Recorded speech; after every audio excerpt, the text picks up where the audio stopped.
Well, welcome everyone. I am absolutely delighted to have you joining me today as we open the Word together. We're diving into a formal, rigorous study of Genesis chapter 19.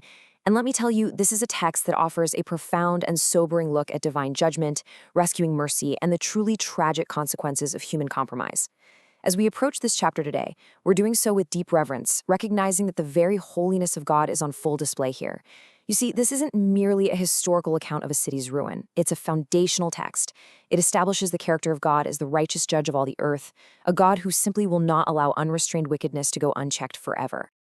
Here is our syllabus for today's lecture. We'll start with the introduction and dispensational context, move into the historical and cultural background, do a biblical narrative walkthrough, explore the deep theological significance, pull out some spiritual lessons and application, and wrap up with a conclusion and pastoral blessing. Let us examine the introduction and dispensational context. To rightly divide the word of truth, we first need to figure out exactly where we are in God's unfolding program, right? Looking at God's timeline, the events of Genesis 19 fall squarely within the dispensation of promise. This is an absolutely crucial theological engine for our study today. We are operating strictly under the unconditional promises God made to Abraham back in Genesis 12. God is actively protecting the promised seed line, and his interactions with Abraham and Lot are entirely governed by this specific covenantal relationship. We really have to recognize that this event unfolds long before the Mosaic Law was ever given on Mount Sinai, and literally millennia before the dispensation of grace under which the church operates today. The judgments and the rescues we're about to observe are tied intimately to the Abrahamic covenant, specifically that promise where God says he will bless those who bless Abraham and curse those who curse him. Abraham's prior intercession for his nephew Lot is the covenantal backdrop that sets the stage for the dramatic rescue we are about to witness. Let us examine the historical and cultural background. Think about the cultural weight of that one little phrase, sitting in the gateway. In the ancient Near East, the city gate wasn't just a doorway. It was the town hall. It was the seat of adjudication, commerce, and civic leadership. Lot sitting there suggests his deep integration into the public life of a profoundly corrupt society. He's moved his tent from pitching it near Sodom to buying a house within it, and now he's actually participating in its governance.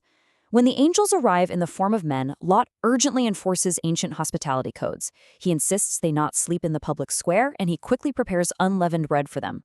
Why? Because he knows the danger of the streets after dark. But what follows right outside his door is an aggressive, terrifying inversion of those very hospitality codes. A culture that was meant to protect the traveler instead sought to devour them. Now, geography plays a huge role here, really heightening the weight of this judgment. The region of the Dead Sea Basin was once described back in Genesis 13 as lush, literally like the garden of the Lord. It was this exact fertility that drew Lot to choose the plain of the Jordan in the first place. But in an instant, it was transformed into tectonic scars, tar pits, and salt flats. The topography itself becomes a permanent testimony to divine wrath. A fertile valley is turned into a desolate bowl when God finally gives a city over to the rebellion it insists on harboring.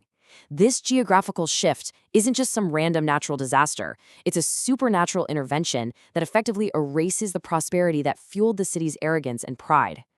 Let us examine the biblical narrative walkthrough. Let's move verse by verse into the sheer darkness of that evening. Notice how the text specifically says both young and old. We're not talking about a fringe element or some isolated gang here. This mob represents total civic corruption. From the oldest elder to the youngest youth, the entire populace demands the violation of Lot's guests. And then, in a moment of tragic, horribly compromised judgment under pressure, Lot offers his own daughters to the mob to protect those under his roof. It's a stunning lapse in paternal protection. It really reveals how deeply this toxic environment has warped his own moral sensibilities. The crowd rejects his moral appeal, proving their settled rebellion, until the angels finally strike the crowd with blindness. And yet, and this is wild, even in their blindness, the text notes they wear themselves out groping for the door. Their physical blindness is really just a manifestation of their profound, unyielding spiritual blindness. They cannot see the light, and they'll literally exhaust themselves pursuing the darkness. As dawn approaches, the urgency just skyrockets. The angels order Lot to gather his family, warning that the city is slated for destruction. He rushes to his sons-in-law, but they treat the warning as a joke. This is the tragic consequence of a long familiarity with sin's atmosphere, isn't it? When a compromised believer finally speaks up about divine judgment, the world merely laughs. Even Lot hesitates. But notice the text. The men grasped his hand, for the Lord was merciful to them. This is an act of profound initiating mercy. God does not wait for Lot to muster the willpower to leave. The angels physically pull this compromised man and his fragile family toward the small town of Zoar, racing against the fire of judgment. Salvation here is not a cooperative effort, my friends. It is a sovereign rescue mission. And that brings us to the absolute climax of the narrative. As the sun rises, the Lord rains down burning sulfur from the heavens upon Sodom and Gomorrah. The destruction is absolute. But remember, the angels had given a strict command to Lot's family.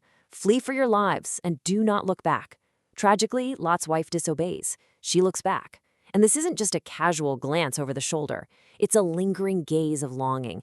It's a symptom of a divided heart, a soul married to a doomed world.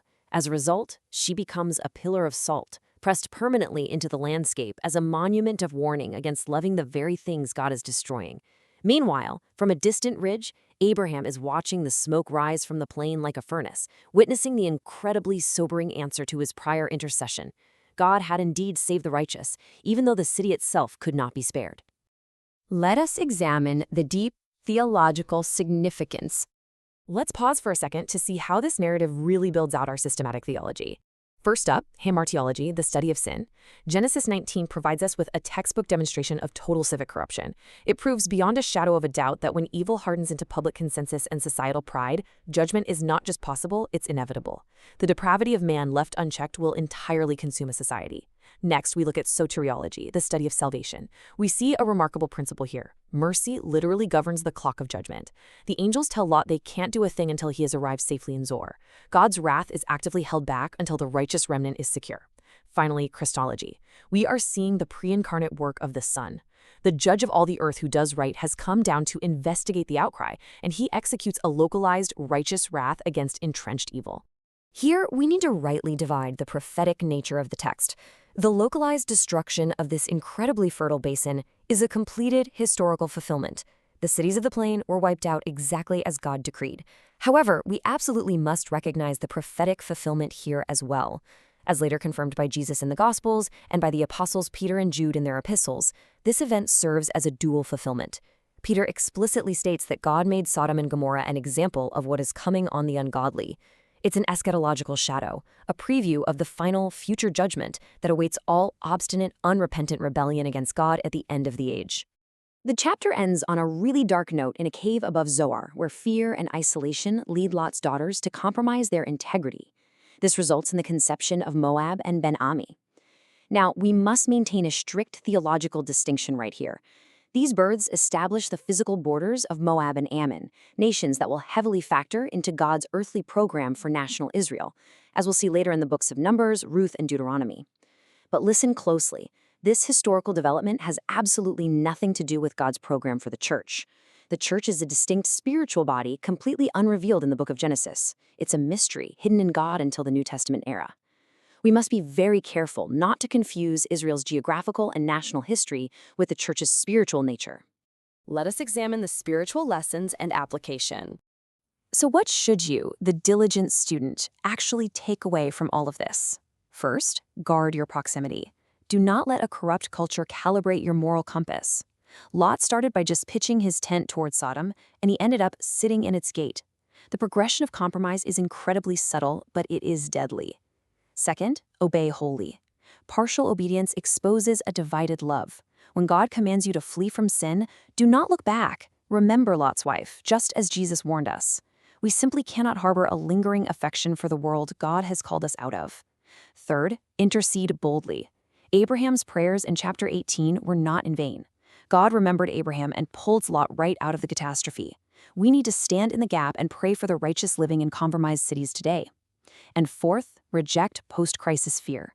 Lot retreated to a cave in pure dread, believing God's provision in Zoar wasn't enough, and that fear led to grievous generational sin.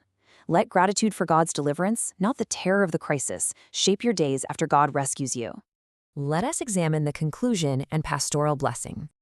As we read this final passage together, we are struck by the heavy reality of Genesis 19. It is a severe chapter, yes, because divine love tells the truth about what destroys. God takes sin seriously because sin ruins what God loves. Yet beautifully nestled right within this destruction is a breathtaking demonstration of righteous judgment perfectly meeting rescuing mercy. God knows how to rescue the godly from trials while holding the unrighteous for the day of judgment. May the Lord grant you the spiritual discernment to flee what he calls destructive. May he give you the grace to refuse the backward glance and the faith to entrust your household entirely to the God who rescues by his own strong hand. May he richly bless your ongoing, rigorous study of his holy, infallible word. I leave you with this thought. When the culture around you insists on its own destruction, will you linger in the gate, or will you allow the merciful hand of God to pull you to safety without looking back? For more in-depth studies, visit the Grace and Knowledge series blog at woodybrohm.online.